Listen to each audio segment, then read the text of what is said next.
with your host, Lonnie Clark. We stand together and accept that we now live in a world transformed by Fukushima. Monday, Wednesday, and Friday from 8 a.m. to 9 a.m. Pacific Standard Time here on UCY.TV radio. We relentlessly engage every ear that listens. We expose and confront the complete lack of accountability for the nuclear industry.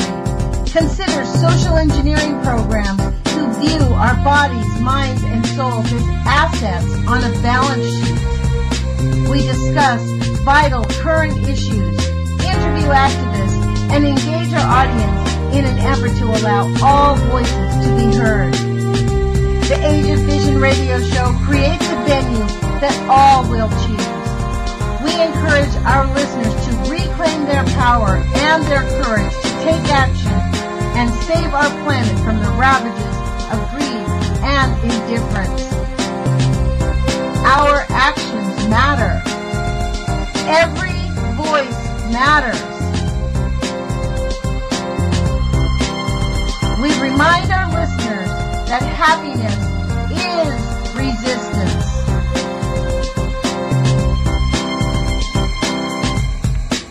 Love is greater than fear.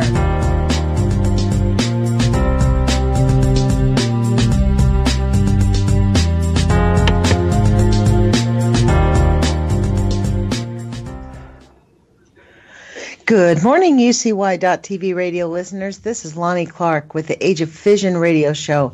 Today is November 1st, All Saints Day, 2017. It's 8 o'clock in the morning here on the West Coast. We want to thank our affiliate in Eugene, Oregon, KEPW, for airing our show. They air it now at 6 p.m. on Thursday, and they're looking for slots to air the other 5 days of our show. So thank you, KEPW, for doing that. And I want to thank our guest for being a friend of our show because he constantly brings new information and what's actually going on with the men and women who are working diligently every day in the anti-nuclear establishment movement, as I call them. They're not people who are self-learners. They're people who are actually in the industry. Thanks, Chuck, for joining us. It's great to be here. By the way, that's Chuck usual. Johnson. I forgot to say your name. Chuck Johnson. Yep. From Oregon Physicians for Social Responsibility.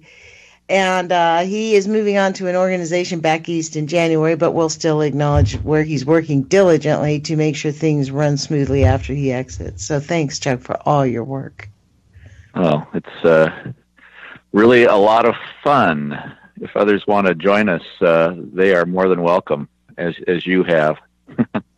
Yes. Well, I don't think we really, as Kai Hushka from CELDEF said yesterday, we haven't got much choice. If we're going to have anything in the future, if we have any kind of responsibility, we must get engaged because and as Chuck's going to report, we're on the precipice of our government making some serious changes. There are some serious events like the toxic bleeding up in Hanford, the dumping of that truck on video. So, yep. Chuck, why don't you bring our listeners up to speed about where you were the last time? We've been talking about HR 3053, and I think you told me you were in Washington, D.C. lobbying about that. Yes. HR 3053 is a bill that was introduced by Representative Shimkus from Illinois, who's made it one of his career goals in Congress to try to reopen the Yucca Mountain nuclear waste repository that was officially shut down by President Obama back in 2009, I believe it was. Well, that's the good part about it, because the other parts about 3053, about deregulating nuclear waste, getting rid of environmental impact reports, Donna Gilmore on her website, santanofresafety.org, has the handouts and information on that straight on her page so that people can go to her page. Please take her information. She's going to be on with us next week talking about this. And Yeah. It's well, you say stunning. the good part. I don't think reopening Yucca Mountain is. Well, that's what I mean about the good part, because I don't think that I don't think our elected officials are. I think that's the poison pill for that bill. Yes, that's true. That in the Senate, that's a non-starter, and that's probably why this bill doesn't have much chance. But this year, he's in addition to reopening Yucca Mountain. He has also added language that would allow the establishment of centralized interim storage sites on a, quote, voluntary basis, end quote. And the devil's in the details there as to which community. Is it the local community that's going to get a giant tax infusion and jobs, or is it the entire state that's going to have to take on the risk of this additional waste that is coming in? In his bill, it would be just the local community. But there's opposition growing to that proposal as well, for the centralized interim storage, both in Texas and in New Mexico, where the two volunteer sites seem to be the most likely ones to try to take advantage of a new law.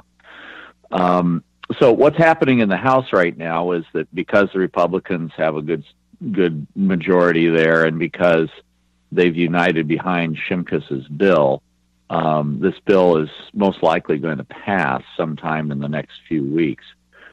Nuclear Information and Resource Service has been putting out some wonderful alerts on this bill, urging people to contact their members of Congress to try and, at least reduce the margins, and potentially, depending on what procedure they use to promote this bill, they could actually even win a vote. There are some procedural votes where only a third of the members opposed it could block it going forward. So, but does that mean could it be blocked if there was Democrats? Does it only require?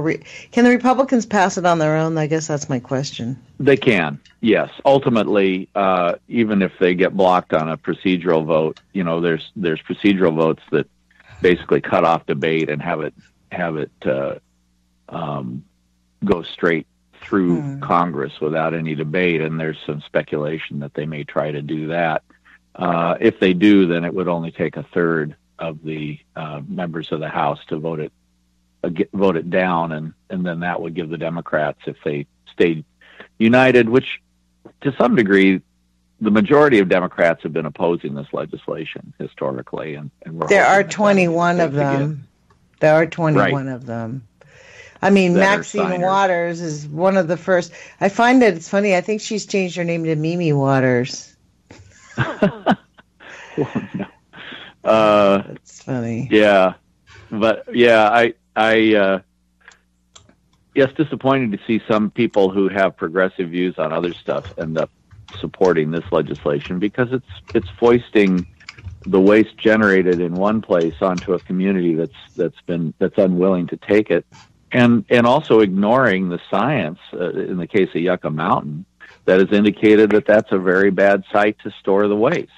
I mean, this is the current plan, if they actually were to go through with Yucca Mountain, would be to put the waste underground there, and then 100 years later reopen the site and put titanium drip shields over the top of each of the waste casks.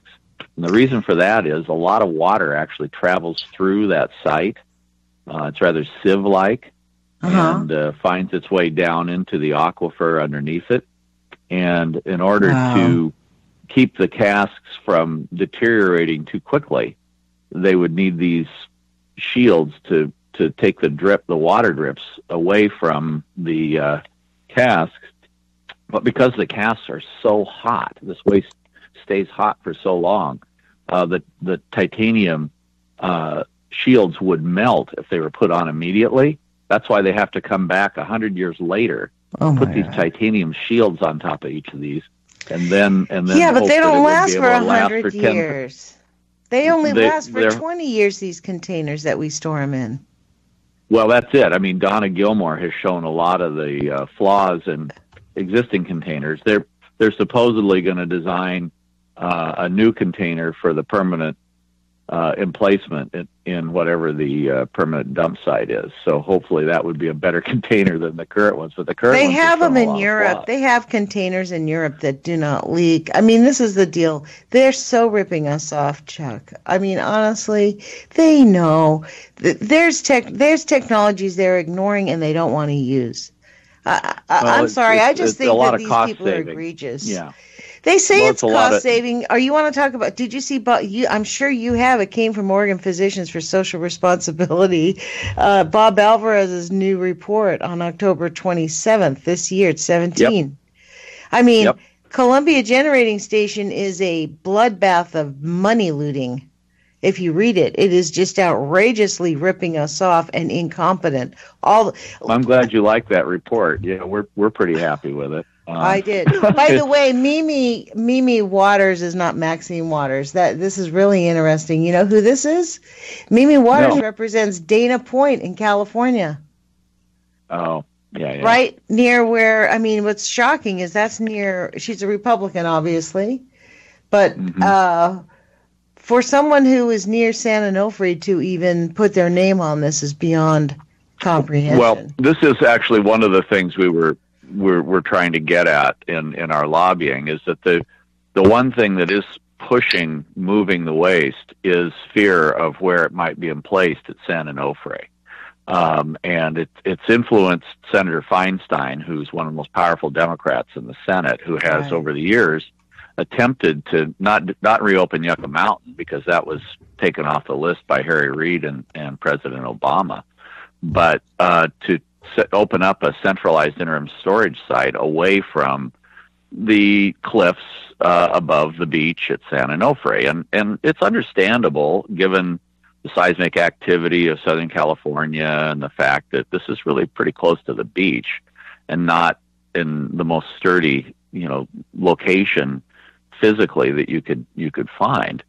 I understand wanting to move it, but then foisting it off on some other community and running the risk of transportation, of moving this extremely dangerous waste. Not only that, more than once, because it would be a permanent site. Yeah, but Chuck, one of the most egregious things is the disregard. It eliminates environmental impact reports. That needs to be transferred. That is beyond. That's just like a slap in the face, for real. That's this is kind of the Republicans' reaction, and coming to full flower under Trump with the EPA and their lack of regulation that's happening right now. And this is one of the ways that he's totally in sync with the radical elements within the Republican leadership in the House and Senate, just like tearing down all the environmental agencies. And this bill definitely is in sync with that trend. Thing is, this is a very serious I think thing. If you left it to the Democrats, they'd probably, put some fig leaves on it to try to make it safer. The ones who want to move the waste, like Feinstein. But it's still an additional danger and hazard just to deal with one situation, at San Onofre and possibly a few other sites where, the site itself is maybe a little more risky than one that you could move it to relatively close by. In the case of San Onofre, there's now some discussion among local groups about moving it to another location on Camp Pendleton, which is actually the San Onofre nuclear plant is on a portion of ceded land from Camp Pendleton. So it's really literally, on the Camp Pendleton overall footprint. How clever of them! You could move it inland into a more secure location at Camp Pendleton, and but it would require cooperation with the Marine Corps, who hasn't given that yet, and also some of the local people who become so NIMBY that they're not concerned about taking their problem and giving it to somebody else. So nobody wants it in their own backyard. Let's be clear. Nobody wants this. This is not one of those like, oh, you don't want to take our waste. No, this is a serious problem that honestly nobody wants in their neighborhood. Like, if they're going to have to store it, I don't comprehend why we don't have the government, they have all kinds of property where they could just, out in the middle of the desert where they dumped 1 billion bombs in the 50s, just centralize it all there. Well, see, this is what some people would like to do, and this is what the environmental groups have been opposing. And the idea is that if you're transporting this waste, it's extremely hazardous. They know from the last time that they did studies on it in the George W. Bush administration that it would cause 1,000 deaths just from transporting it, just from people being exposed to the radiation. That was actually in the U.S. government report about centralizing all the storage at Hanford under the Global Nuclear Energy Partnership plan that George W. Bush was trying to do, and then they were going to do reprocessing at Hanford. It was a totally crazy scheme, but it was interesting that they actually did the calculations of how much radiation exposure the transportation workers would have. This is with no accidents. It would cause the premature death of 1,000 people because it's that radioactive. But if you had a major accident, you could, you could contaminate an area as badly as a nuclear power accident, or potentially even worse, depending on how much waste you were transporting. So look, now, we have the waste on the West Coast being stored on site where we know it's an active earthquake fault. Columbia Generating Station has, active earthquake faults. This is ridiculous that this is considered a secondary idea. I think that's why your work is so important and Bob Alvarez's work is so important because they're not going to listen to the reason of the safety. What they are concerned is about the money. And I mean, this is the hard facts of it, that we are secondary to their needs to make money or control territory and be powerful, whichever. Right. No, that's right. It's even with this evidence, though, there is, particularly in these reactor communities where there's a lot of jobs, there's a lot of resistance to understanding the economics of nuclear power. Even they want to ignore the safety issues, but even the economic ones are even harder to ignore, and yet they manage to do it. And that's been a problem for us in fighting the Columbia Generating Station, because we've been able to demonstrate that it's costing the region significant money, hundreds of millions of dollars annually. If we replaced it, we would be saving. But because public power is committed to this, publicly owned utilities are the utilities that power the area around Hanford and that are on the board of Energy Northwest, and they're just absolutely fierce in their within their own organizations. I bet they are. They're making bank. For their industry. They're making bank. What other industry can you rob the American government and be held 100% unaccountable? I mean, the Price-Anderson Act is going to prevent any of the workers, any of the CEOs, any of the corporations up there from going to jail. They might be fined for them publicly dumping liquid. What they say, 3,000 to 5,000 gallons most likely were dropped of liquid waste, just poured out so that they could meet a deadline. It was a really weird way of dealing with their problem, to dump it onto previously uncontaminated ground. It's like, why? Why would you do that? Did you see the videos? The workers didn't have protective gear. The workers were just standing around with their hard hats on and their short sleeve shirts. Like, really? You know what's going to happen? Those guys are going to get super sick soon because they were very close to this. So when they get sick, I'm going to have to look at this a little further. I'm not sure how much they were exposed to, but the linear threshold model indicates that any additional exposure is going to have health effects. And so you can't tell me that standing next to nuclear waste that's being dumped into the ground, highly toxic radioactive waste, less than 20 feet away from it is safe.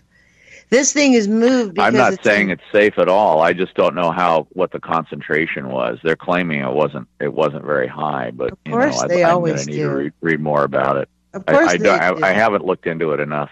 But it was a dumb idea. If they knew there was radioactive material in there, why would you dump it onto the ground? And of course, why, if you're not even clear as to exactly how much, why would you not have workers a little better protected? And why would you be dumping it onto into an area where, you didn't previously have a cleanup site? Then they end up having to dig up the dirt, where that they've now just contaminated. My question is, what else are you doing that we didn't have a camera on? I mean, that is the real That's always answer. a good question. Yeah, that's a good question up there, definitely. Used to be, given their history, it'll never stop being a good question. Because they've done some pretty crazy stuff up there. Thanks to the Price-Anderson Act. This is the absurdity of the Price-Anderson Act. To me, that is where, this is why I'm going to college. Because I want to work to stop the Price-Anderson Act. This is the most egregious thing that's ever been written in history. I mean, we have produced the most toxic the nuclear waste is the most toxic substance on the planet, really long term. And for corporations and individuals to be indemnified, to say that, don't worry, you'll have to pay a penalty, but no one will ever go to jail for knowingly or unknowingly causing harm, including death, through the negligence of nuclear waste. That sums up the Price-Anderson Act. And the whole thing has been cloaked in a national security garb, wrapped in the flag, so to speak, because obviously nuclear weapons predated nuclear power, and nuclear power was going to be the friendly face, or the positive, as they saw it, aspect of developing atomic power. And so but they recognize that this is primarily a military issue, and they gave themselves all of the protections that they possibly could, and recognize just potentially how much contamination could be let out if things went wrong. So in order to entice private companies to get involved, they offered them this really sweet deal of caps on how much economic liability they have. The industry wouldn't exist without it.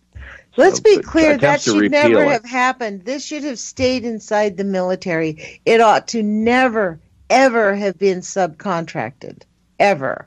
If they really felt like it was that important.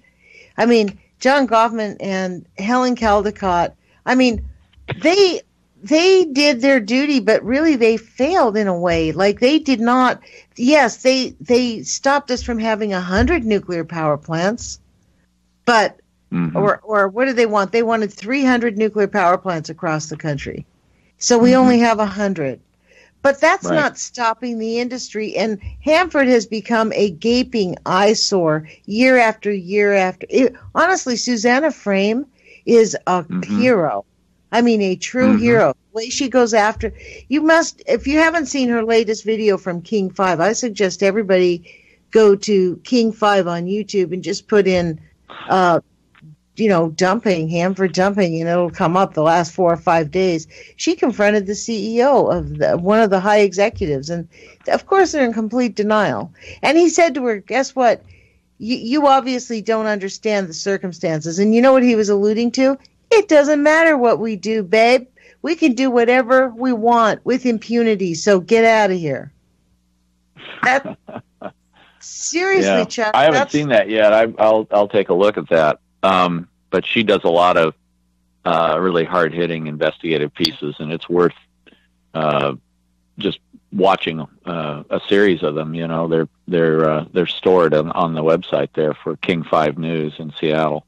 So you've been lobbying in D.C. on this bill. Do you think that it's worth people still calling the representatives that, these co-sponsors, like Lacey Clay is a co-sponsor, Robert Brady from Pennsylvania, there's a co-sponsor from Illinois, Democrats from, these are Democrats.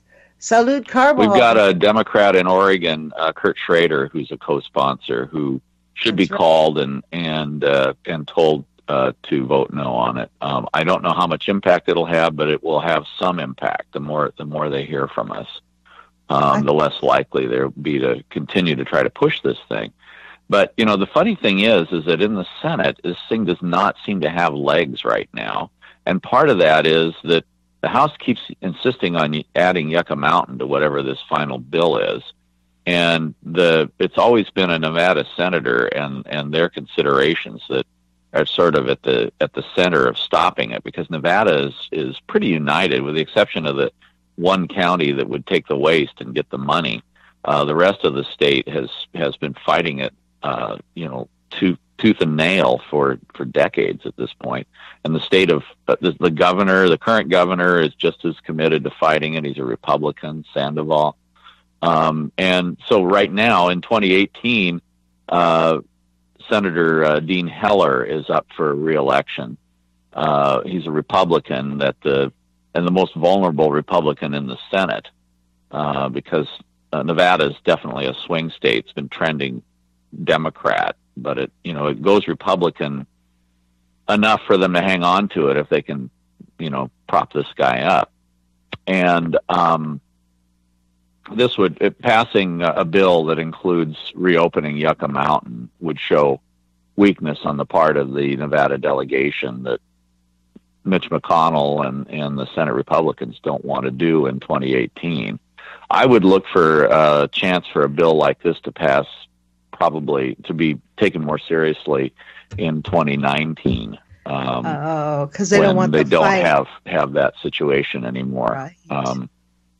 But I still think, when in talking with the mostly staffs of senators from the West Coast, because that's what I was doing since I'm from Oregon and represent Washington PSR on nuclear issues, and then also working in conjunction with our LA chapter and the other California chapters of PSR.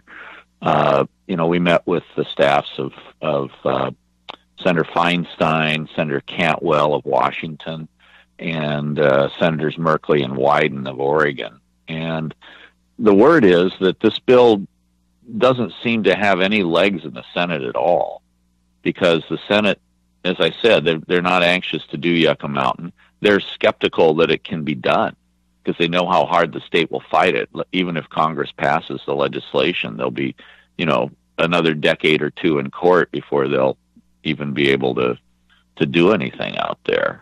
And in the meantime, it'll be a political battering ram. Yeah, exactly. So it's a loser, and that's why the Senate has been looking at these interim storage sites, because there are some communities that have volunteered. Every time they pop up, though, local opposition just, crystallizes. That there is an actual licensed site on a Native American reservation in Utah right now. But it's a private site, and the private utilities, if they were to ship there, would have to pay the costs. They would not lose the liability for the waste. They'd have to maintain the waste themselves privately. One of the reasons they want to ship it to a centralized interim storage site is that the way it's being proposed is it'll be a federal site, and it would no longer be their responsibility. But this private site would be.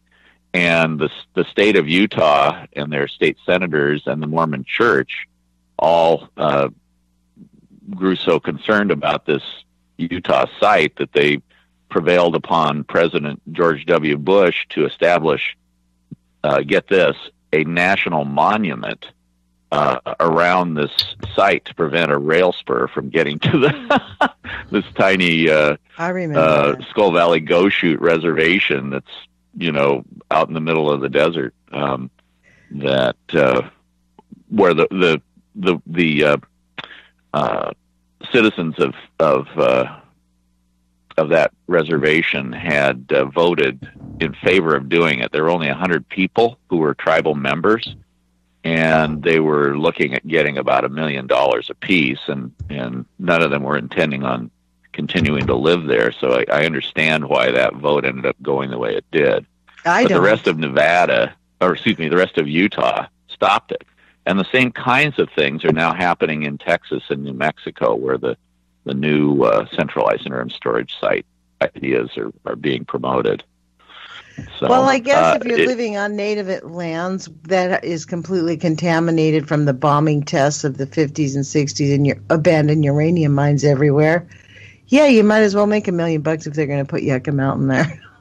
I guess. In their case, their land itself wasn't, directly contaminated except through, as all of Utah and Nevada were with bomb testing, but they are really close to the Tooele biological and chemical weapons testing facility, and also I think it's called EnviroCares or some name like that, which is a low-level waste incineration site, which is far from there. So they're and it's a godforsaken piece of land that the government gave them in the first place. It's very difficult to much smaller area than traditionally their tribe had roamed on and used, when they were actually living their traditional lifestyle. So it is understandable. There were people fighting it, though. I mean, it was very heavily contested, and but so you think it's worth it won. For us to continue, though? It's still worth it for us to continue to lobby our elected officials and tell them all, like, we've got to stand against this because it's going to come back. This issue is a long-term issue. Yeah, this issue will keep coming up, and even if it fails this time, it's worth it for us to let our elected officials know that this is an important issue to us. We also don't know for sure what's going to happen in the Senate. I'm just telling you the temperature reading I took just now, is that it's not moving. And but that doesn't mean things can move very fast. Right, exactly. Federally right now. I mean, this is a mercurial situation, and if suddenly Trump got interested in it, it could move up the agenda. It hasn't been a major interest of the Trump administration thus far. And there is some speculation that the nuclear power industry actually doesn't object to this current status because right now the courts have said, since Yucca Mountain got canceled by Obama, that the utilities don't have to pay into the long-term nuclear waste disposal fund because there is no current plan for dealing with it. The court said, until the feds actually develop a plan for storing it, there's no reason why the utilities should have to contribute to the fund. So they're saving money right now, and they're able to take money out of the federal funds to cover their costs of spent fuel storage and dry casks. So, as financially strapped as nuclear power is nationwide, every little bit, every few millions and tens of millions of dollars that they can save on an annual basis helps their bottom line. And they probably figure, well, as long as we can say we're trying to do something, that's as good as doing something. And passing this legislation doesn't really improve things. It just might end up costing us additional money. That's some of the speculation as to why this isn't happening, because the nuclear power really industry blows me away, Chuck, when you should be able to get stuff through Congress. Yeah, go ahead. I just get all excited when it's only about the money. We're talking about long-term public health. We're talking about destroying an environment and the very planet we live on with nuclear waste if this act actually gets considered. Yeah. I mean, it is not just about the money, and I have to say it makes me jump up and down every time, because that's the only thing they really do seem to care about is the money. Seriously, if it wasn't that expensive, or if it really made sense, or if they weren't getting some financial benefit, they would, I don't know, they would get their way no matter what. The nuclear industry gets their way. Well, they do and they don't. I mean, right now, the Westinghouse went bankrupt trying to build 4 reactors in the South, and how many of those CEOs they got their way completely down there. They had these utility regulators completely bending over backwards to set everything up, and they had these utilities, being willing to take these financial risks, and they had the federal government backing up the Georgia utility, which is why it's still, trying to finish their 2 reactors. But the 2 in South Carolina didn't have this federal backing, and they're done. They didn't ask for it because they were so overconfident that they wouldn't need it. But we're $12 million in loan guarantee, $12 billion, in loan guarantees as federal taxpayers in on this. These 2 nuclear plants are building in Georgia right now. But I think actually the fact that $12 billion is that the federal taxpayers have guaranteed is there means that those will probably be canceled at some point, because this project is going to be so expensive for the ratepayers. At some point, they're just going to, it's going to be too much for even the state of Georgia to handle, and they're going to default on it, and then they'll at least have $12 billion of our money to not have to pay the full cost of the cancellation of this project. But if they finish it, then they'll have to pay for it, as Georgia ratepayers. So it's actually an incentive for them to cancel it, I think, in the long run. They're making a brave face right now that they're still trying to finish these things, but I don't think they will. What happens when there's something fails, Chuck? What happens to that facility when they can't do it? They've broken ground. They were actually building, right? They just can't finish the project. Well, it's not that hard to find out here in the Northwest. You can go see partially built nuclear plants up at Satsup near Grays Harbor in Washington State, and also over at the Hanford Nuclear Reservation. Right next to the Columbia Generating Station, there are 2 other reactors that were partially built, one of which looks like it's almost done. It's a completely different design. It's got a round top. It's a pressurized water reactor, whereas the Columbia Generating Station is a boiling water reactor. It looks like a completed reactor, but there's no steam coming out of it because it got canceled by Bonneville in the early 80s. Or it got halted by Bonneville, officially canceled, not until a decade later. But like Trojan, the power. Well, Trojan actually operated. Trojan ran from 75, I'm going to say, until 1993. Wow! And so it was, it ran for almost 20 years, and fortunately for Oregonians, the high burnup fuel issue didn't exist when they closed the Trojan plant. They hadn't approved creating more hazardous, more radioactive spent nuclear fuel by keeping it in reactors for 2 years instead of the original 1 year cycles that they would do for refueling, for actually keeping it in 6 years versus 3 years, because you take a third of the core out each time you refuel.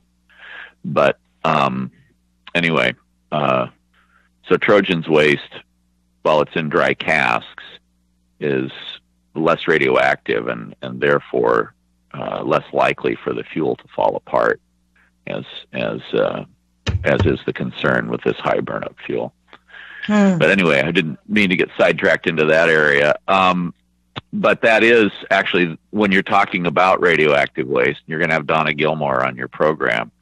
These are the kinds of concerns that you have, is that, even these things that a few years ago we thought were a much safer way to store radioactive material, the dry casks, as opposed to spent fuel pools, or even worse, elevated spent fuel pools, where the water can drain away if the pool cracks, as with Columbia Generating Station and other reactors of that type.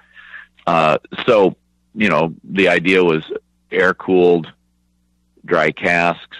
You could store these things on pads for a fairly long time, and they could cool down a bit and maybe be a little safer to transfer somewhere else. Well, guess what? This fuel is not as stable. It can fall apart. These casks aren't as strong as we thought. And some people have known for a while that there were flaws in the casks, but now this information is getting dredged up by people like Donna Gilmore, by citizens. This is the thing. Interestingly enough, this does require citizens to deal with this. You know what I mean? Because the government. This is the sad part. Is I expect our government to actually be responsible. I think that's where my outrage comes. They're only concerned about the cost. They're in complete denial that this will cause any harm whatsoever to the environment or to people. Don't worry about it, denying the fact that we have proven that radioactive contamination accumulates, just like they want you not to go get 1 million x-rays at the dentist. It's the same thing. We're soaking in it. And let's just be honest about it. Like, let's don't deny it. Let's say, hey, wow, look what it's done. We've got a cancer epidemic because of it. They don't want to say it because the nuclear industry will go away, as rightly it should. It ought to. It ought to be shut down yesterday. We need to end the nuclear weapons race. That's ridiculous. We don't need more nuclear weapons. We need to decommission.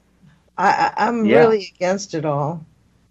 Well, and that is that's the other arm of nuclear power, of course, the original arm, which is this horrible, nasty, completely against the Geneva Conventions weapon that indiscriminately kills civilians in addition to military personnel. It's just inherently, in and of itself, an illegal weapon. Unfortunately, the World Court kind of blanched a little bit about declaring it that. They were given the opportunity, and they said that, yes, it's an illegal weapon, except if your nation is in danger of being overrun, and then it might be okay to use, which is a giant loophole. But we've got a new treaty right now that the UN passed last summer in July. With 122 nations signing its original language, turning the draft into an actual treaty language. What's the title of the treaty? It's funny. I'm not looking at it, but it's basically it's the nuclear ban treaty. The idea is that it's a treaty for the abolition of nuclear weapons, It was officially open for formal signature in September, and 53 nations signed it. It takes 50 nations to sign and ratify it before it goes into force worldwide. But it's following in the same tradition that the ban on landmines and the ban on chemical weapons has gone, in that these things have gone into force, and not every nation observes them, but the moral power of combined nations, so worldwide, begins to put pressure on those nations that haven't signed it or that aren't observing it, and it's bit called by bit you change it and get people into compliance. The title is Treaty on the Prohibition of Nuclear Weapons. There we go. Thank you. I should know this. I'm going to be working starting in January. Yeah. 3 have ratified in January. Yeah. Where are you going to be working in January? I'll be working for the International Physicians for the Prevention of Nuclear War out of their Boston office, which is good, because that means I get to poke you about this. I hope you keep coming back because I really want this conversation about the cost of human life and our planet. I mean, even that is, if you want to give that a financial cost, how much is it going to cost to have humans all die and be sick? I mean, let's just get clear. This is a threat to life on our planet. I mean, the nuclear weapons, the idea, look what's going on in North Korea, for goodness sakes. Yesterday, I was dumbfounded. The story came out about the nuclear weapons test that they did in North Korea in September left a gaping hole in that mountain that they said was 60 meters by 100 meters. And if anything would happen, like an earthquake or something, it is in big danger of collapse. Even China said it could give radioactive contamination in a hemisphere. They didn't say the northern hemisphere, but in the hemisphere. So which hemisphere are they in? Ours. Northern, yeah. They're in ours. Like, let's get clear about what China was saying. Or that's the interpretation of it. You know, it's really stunning that these things are being ignored. This is a big issue, this nuclear weapons thing. Because we don't have to be attacked. It's not being ignored. Yes, it's not being ignored. I think people are really worried about the mental stability of President Trump and Kim Jong-un, and a miscalculation or angry decision making that could cause a huge, tens of millions of people to die as a result of just some either misunderstanding or vindictive, insane anger, really. And by pushing North Korea into a corner, it makes it more likely that an accidental war could start. Because as long as they think that, the whole reason they have nuclear weapons is that they've been, in a state of war with the United States, which has nuclear weapons and has superior military might to North Korea. And has been hostile and threatened to, at times, depending on the administration, threatened to take out their leadership, to kill their leadership and go for regime change.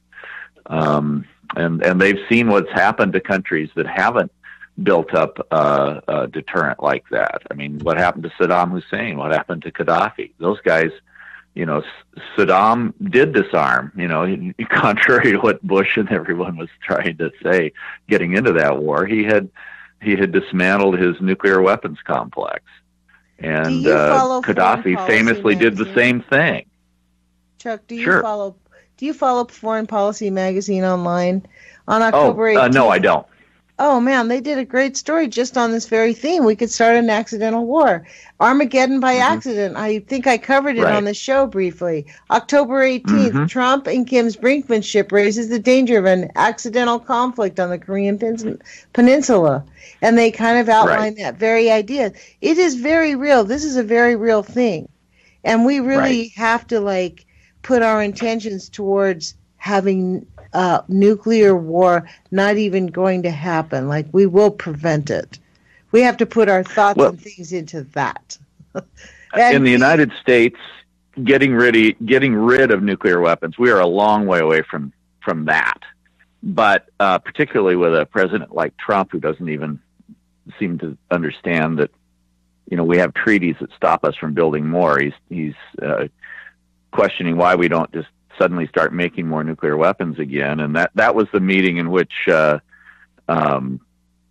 Secretary of State Rex Tillerson came out of the meeting calling him a fucking moron, But, he's the president of the United States. You said I know. Did I? I'm sorry. Am I going to get beat? Okay. No, because today's Wednesday. I don't think they cover today's show anyways. They cover Thursday's show. They just put the RSS feed on.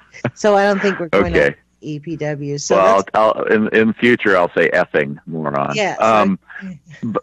But anyway, this is but the situation is in Congress now. There's a growing movement, and it's now gotten a couple of Republicans on it. Not enough to win, but hopefully it'll build to basically say that the United States can't. The president of the United States cannot attack another country with nuclear weapons without first getting a declaration of war from Congress. So it basically ties his hands if he decides, one morning that tweeting isn't enough, that he's going to actually try to take out Kim Jong-un with nuclear weapons. It would stop this current president from doing that. It wouldn't stop any president from reacting to another country attacking them with nuclear weapons. They could respond to that, but just the first use would have to be approved by Congress. No preemptive.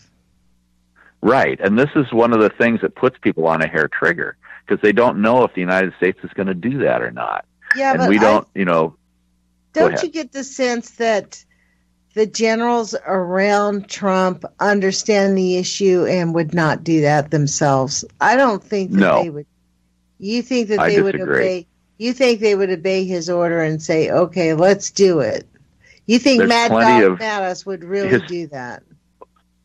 I think. Yeah, I guess his name is Mad Dog Mattis. He probably would do it.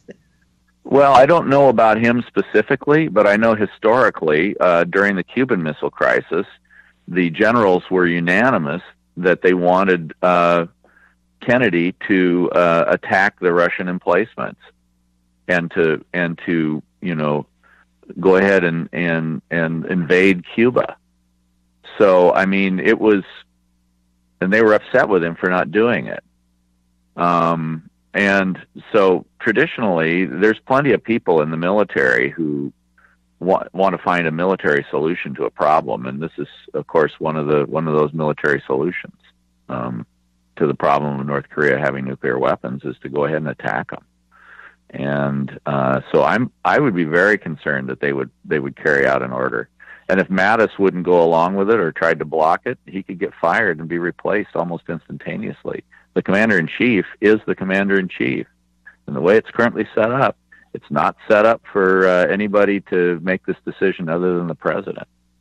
So this is the kind of thing that I think Congress is realizing, and hopefully enough Republicans will realize that they might want to control this president and keep him from doing something that would cost tens of millions of lives.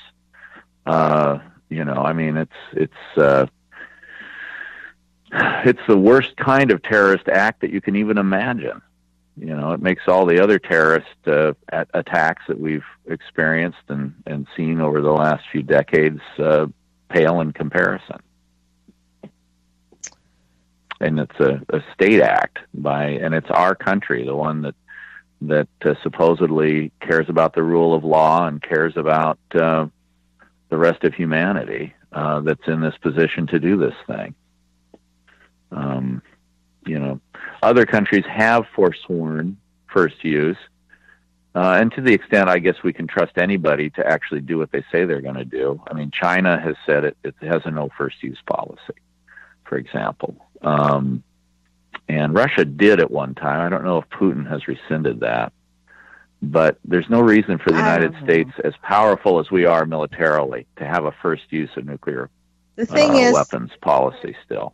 It's been theorized and I think more generally accepted. I don't know if I agree with the idea, but that nuclear weapons makes the world safer, because if everybody has a nuclear weapon, nobody's going to use it because the cost is going to be too grave and the consequences too long term.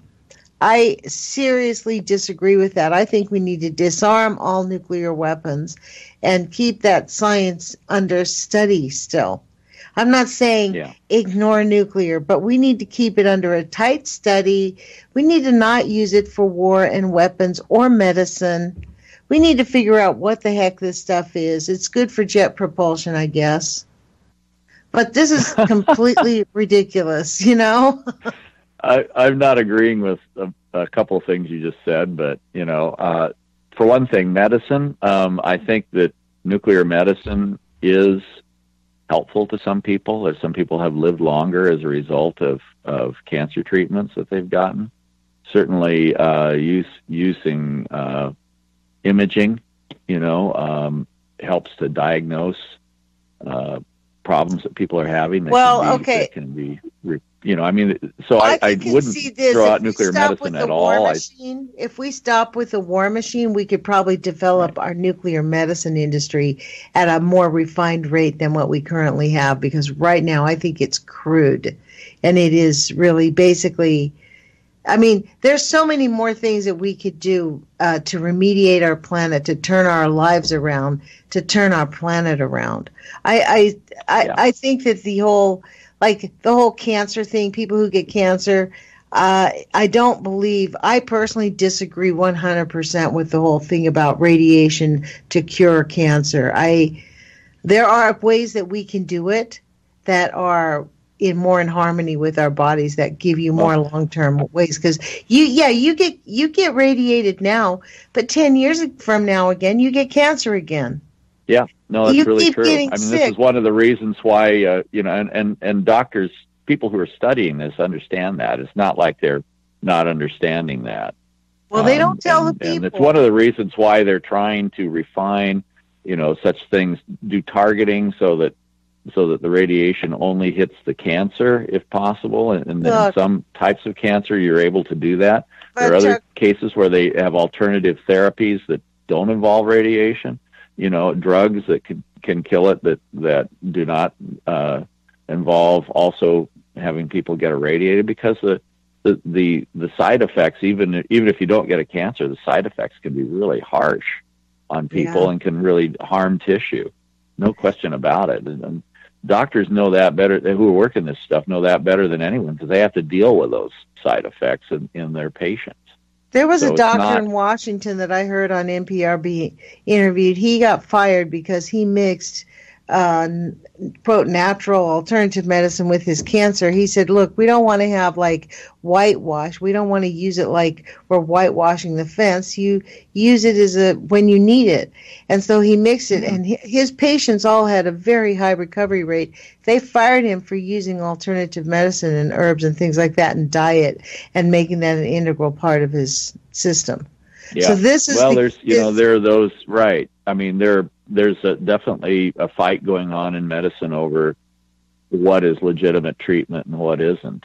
And I have not, I'm knocking on wood, had to face the cancer threat, other than, well, I shouldn't say that. I've had, skin cancer in a few places. So you have had it myself. We have about 2 minutes left, Chuck. I just want to kind of give you the heads up. Is there anything that you're working on that you want to make sure you get out there that people know about to get going on? We have about 2 minutes. I know it's not much time, but you could summarize it. Well, the thing I would say is here in the Northwest, we still have this Columbia Generating Station, which is generating, as you said, this Bob Alvarez report, and you can go to our website and get links to it and take a look at it. That shows that we have as many curies of radioactivity at the Columbia Generating Station as on the entire rest of the Hanford Nuclear Reservation where it sits. And if we continue to operate it, we will generate even more. This is a really big reactor. It's a nuclear waste generator of massive proportions, and we need help shutting it down. If you're in a district that's has a publicly owned utility, like the Eugene Water and Electric Board, or the Springfield Utility Board, or Seattle City Light, or a number of others in the Northwest, you have the power to get your utility to working through the Public Power Council and the Bonneville Power Administrator, get this thing shut down. It's costing us money, and it is a hazard to our region and to the Columbia River. Well, at that, I'm going to jump in. We have about 10 seconds left. Thank you, Chuck Johnson from Oregon Physicians for Social Responsibility. Really appreciate it. Do go to their website. Put your courage feet on. Take some action. And if you're in the Northwest, let's make these phone calls a utility district. Take care. Bye. Thank you. Thank you, Chuck.